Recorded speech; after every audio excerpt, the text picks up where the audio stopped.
এক গ্রামে ছিল ছোট্ট এক ছেলে, নাম তার রিয়াজ। রিয়াজের মা সবসময় বলতেন, রিয়াজ, প্রতিদিন খাবার শেষ হলে আলহামদুলিল্লাহ বলো। প্রথমে রিয়াজ ভেবেছিল, এ তো ছোট্ট একটা কথা, কি কাজে আসে, কিন্তু মায়ের কথা মানতে সে শুরু করল। একদিন রিয়াজ খেলতে খেলতে বনে গিয়েছিল। হঠাৎ একটি ঝড় এলো আর রিয়াজ পড়ে গেল। সে উঠে দেখল পাশেই একটি বড় কাঁটাযুক্ত গাছ পড়ে গেছে। যেখানে সে দাঁড়িয়েছিল সেখানে না পড়লে হয়তো বড় বিপদ হতো। তখন রিয়াজ কণ্ঠ দিয়ে বলল, আলহামদুলিল্লাহ।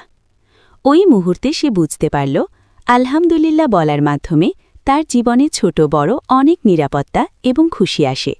সে হাসল এবং প্রতিদিন ছোট ছোট জিনিসের জন্য ধন্যবাদ জানানো শুরু করল। শিক্ষা: আলহামদুলিল্লাহ বলা শুধু কথা নয়, এটি হৃদয়কে শান্তি দেয় এবং আল্লাহর পক্ষ থেকে বরকত আনে।